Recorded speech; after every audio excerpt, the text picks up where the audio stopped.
Praise the lord. ప్రభువైన యేసుక్రీస్తు నామంలో మీ అందరికి శుభములండి. ప్రియమైన వాళ్ళరా, బాగున్నారా? మీకు ఒక చిన్న హెచ్చరిక చెప్తాను. ఏంటండి వాగ్దానంలో హెచ్చరిక ఏంటండి అని అనుకుంటున్నారా? మనకంటే వాగ్దానాలు అంటే ఇష్టం, కానీ హెచ్చరికలు అంటే ఇష్టం లేకపోతే ఎట్లా అండి? దేవుని వాక్యానికి ముందు హెచ్చరించడం చాలా మంచిది. సరిచేయబడిన తర్వాత నీకు వాగ్దానాలు నెరవేర్చబడతాయి. నీవు నేను సరిచేయబడకుండా ఏ వాగ్దానం నెరవేర్చబడదు. అవునా కాదండి? అవును. రండి, కీర్తనలు 39వ కీర్తన మొదటి చరణం. నా నాలుకతో పాపం చేయకున్నట్లు నా మార్గములను జాగ్రత్తగా చూచుకుందును. భక్తిహీనులు నా ఎదుట ఉన్నప్పుడు నా నోటికి చిక్కం ఉంచుకుందని అనుకుంటుని. విన్నారా మిత్రమా? నా నాలుకతో పాపం చేయకుండా జాగ్రత్తగా చూసుకోవాలట. భక్తిహీనులు మన యుద్ధ ఉన్నప్పుడు నోటికి చిక్కం పెట్టుకోవాలట. పెట్టుకున్నావా? నోటికి చిక్కాన్ని పెట్టుకున్నావా? ఎందుకంటే విస్తారమైన మాటల్లో దోషాలు వస్తాయి, చాలా సమస్యల్లో పడతావు. కాబట్టి ఈ చిన్న హెచ్చరిక ఆలోచించు. భక్తిహీనుని ఎదుట ఉన్నప్పుడు నోటికి చిక్కం పెట్టుకో. రండి, నేటి హెబ్రోన్ క్యాలెండర్లోకి వెళ్దాం. లేవికాండం 26వ అధ్యాయం 9వ వచనం. ఏలైనగా నేను మిమ్మల్ని కటాక్షించి మీకు సంతానం ఇచ్చి మిమ్మల్ని విస్తరింపజేసి మీతో నేను చేసిన నిబంధనను స్థాపించదను. ఈ భాగంలో మనకు క్యాలెండర్లు ఇచ్చిన భాగం ఏంటి అంటే, నేను మిమ్మల్ని కటాక్షించి మిమ్మల్ని విస్తరింపచేసేదను. నిజంగా దేవుని కటాక్షం లేకపోతే మిత్రులారా మనము విస్తరించగలమా? విస్తరించలేం. దేవుని కటాక్షమే అన్ని విషయాల్లో మనల్ని విస్తరింపజేస్తుంది. సపోజు అబ్రహాం, శారాలు దేవుని కటాక్షం లేకపోతే వారికి సంతానం ఎక్కడిది? వారు ఎక్కడ విస్తరిస్తారు? అలా అనుకుంటే హన్నా, ఆమెకు సంతానం ఎక్కడిది? ఆమె ఎక్కడ విస్తరించగలదు? జకరే, ఎలిజబెత్లు. ఇలా బైబిల్లో మనం గిన ఆలోచిస్తే రాహేలు, రెబకా, ఇట్లా అనేక మంది కూడా వారి జీవితాల్లో దేవుని కటాక్షాన్ని బట్టి. రూతుని చూడండి. రూతు అసలు అంత దీవించబడతాను ఎవరన్నా అనుకున్నారా? అయ్యా, ఏమి తెలిసి పరదేశం నన్ను నాయన ఇంత జాలి చూపుతున్నావు, ఇంత కటాక్షం ఎందుకు నీకు అంటే దేవుని బట్టి. మిత్రులారా, ఎస్తేరు తన ప్రజలందరినీ కాపాడుకోవడానికి దేవుని కటాక్షమే కదా కారణం. లేకపోతే యూదులు ఏడున్నారు ఇప్పుడు? ఆ రోజు యూదులందరూ సంహరించబడాల్సింది. ఎస్తేరు మీద దేవుని కటాక్షం కాదా? ఎస్తేరును దేవుడు నిలబెట్టలేదా? ఎస్తేరు యొక్క జనాన్ని దేవుడు విస్తరింప చేయలేదా? అవును. సాతాను నిన్ను లేకుండా చేయాలని ఆలోచించినప్పుడు దేవుని కటాక్షము మనల్ని విస్తరింపజేస్తూ ఉంది. మిత్రమా, ఒక నిజ జీవితంలో జరిగిన ఒక సంఘటన మీకు చెప్తాను.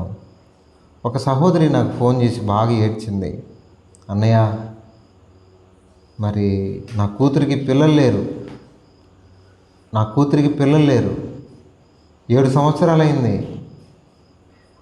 మరి నా కూతురు ఇంకా నా దేవుని మీద కూడా నమ్మకం లేదులేమా, నాకు పిల్లలు పుడతారని గ్యారంటీ లేదు అని పలుకుతూ వచ్చింది. నేను ఒకటే చెప్పాను, నువ్వు ప్రార్థన చేసుకో. ప్రభు చిత్తమైతే, ప్రభు కటాక్షమైతే ఆ బిడ్డలు పుడతారు. నేను కూడా మాట్లాడాను ఆ చెల్లితోటి. వాళ్ళు ప్రకాశం డిస్టిక్లో గిద్దలూరు దగ్గర ఉంటారు. అమ్మా, దేవునికి పిల్లనిస్తాడు. ప్రభు తగిన సమయంలో నిన్ను కటాక్షిస్తాడు. ఈరోజు పోయి వెళ్ళి చూడండి, ఒక దేవదూత లాంటి బిడ్డను ఆ బిడ్డకి ఇచ్చాడు దేవుడు. అసలు ఆశ్చర్యం కదా అసలు. ఇలా ఎన్ని చెప్పగలం. ఒకసారి మిత్రమా, ఒక ఇంటికి నేను ప్రార్థన చేయడానికి వెళ్ళాను. అక్కడ ఒక స్త్రీ ఏదో పని మీద వచ్చింది. నేను లోపలికి వెళ్ళాను ఆ ఇంట్లో ప్రార్థన చేయడానికి. ఆ స్త్రీని తీసుకొచ్చారు.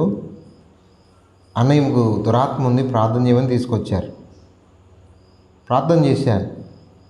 భయంకరం దురాత్మ ఆమెలో ఉంది. బయటకు వచ్చింది. బయటకు వచ్చిన తర్వాత ఇక దేవుడు కృప చూపాడు. వాళ్ళకు పెళ్ళై వివాహమై దరిదాపు 5 సంవత్సరాలు ఎంత అయింది, 5-6 సంవత్సరాలు. పిల్లలు లేరు. అంటే ఎందుకు చెప్తున్నా అంటే ఏదో దేవుని కటాక్షాన్ని బట్టే కలుగుతారు, అది చెప్తున్నాను. ఏదో నేను చేస్తే కలుగుతారని చెప్పట్లేదు. ఆ రోజు దేవుని మహాశక్తి బయలుపరచబడ్డానికేమో వాళ్ళకు హిందువులు ప్రార్థన చేశాను. ప్రభువా నీ చిత్తమైతే దురాత్మను తొలగించావు, బిడ్డలు కూడా ఇవ్వని ప్రార్థన చేశాను. అద్భుతంగా దేవుడు ఇచ్చాడు.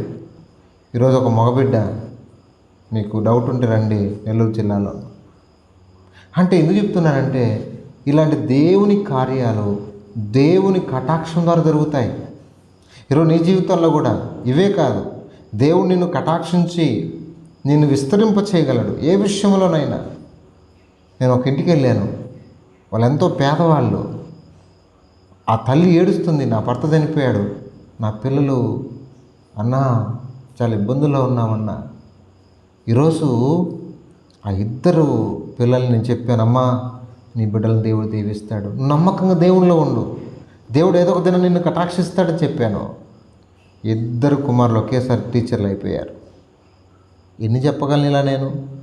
నా జీవిత ఈ కొంత అనుభవంలో దేవుడు చేసిన కార్యాలు ఎన్నో చూశాను. నా కుటుంబంలో అండి, మా అక్కయ్యకు 13 సంవత్సరాలు పెళ్ళయి, మా అన్నయ్యకి 12 సంవత్సరాలు, మా చిన్నోదినికి 7 సంవత్సరాలు, ఎవరికి పిల్లలు లేరు.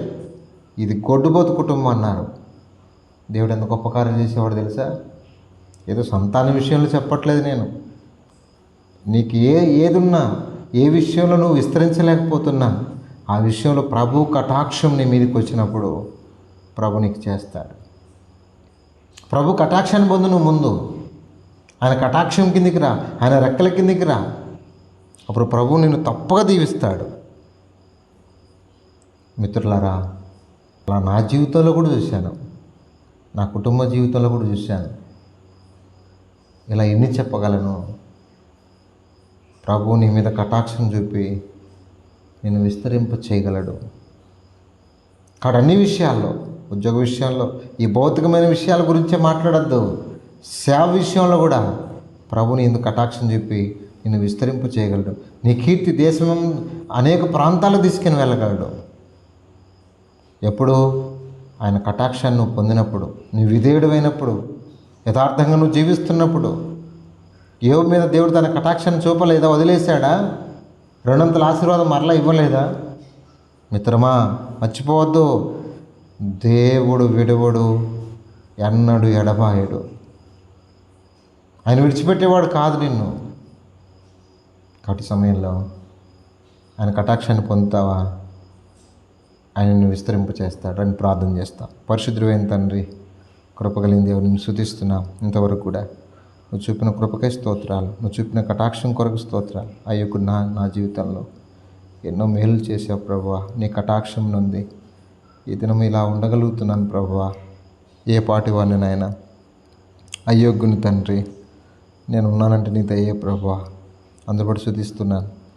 ఈ విధంగా ఎంతమంది అయితే నీ కటాక్షం కొరకు ఎదురు చూస్తున్నారు, ఎన్నో సమస్యల్లో, ఎన్నో అనారోగ్య సమస్యలు, ఎన్నో పరిస్థితుల్లో, సేవ విషయంలో, కుటుంబ విషయంలో, పిల్లల విషయంలో, సంతాన విషయంలో, ఎన్నో విషయాల్లో ప్రభువా నీ కటాక్షం నందని బిడలు నీ చిత్తమైతే ఈ దినము నీ కటాక్షం నొందుదురుగాక ప్రార్థన చేస్తున్నాను. మీరే జరిగించండి ప్రభువా, సహాయం చేయండి. కొంతమంది ప్రార్థన అవసరాలు కోరుతూ వచ్చారు. వారి ప్రతి ప్రార్థన అవసరతను దీవెనకరంగా చేయండి ప్రభు. వారిని మీరు దీవించండి. ప్రతిరోజు కొంతమంది పెడుతున్నారు, వారిని కూడా దీవించండి. వారి అవసరం తీర్చండి.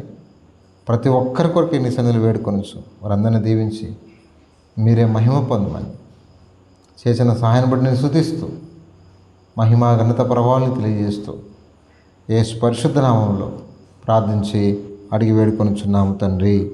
ఆమెన్.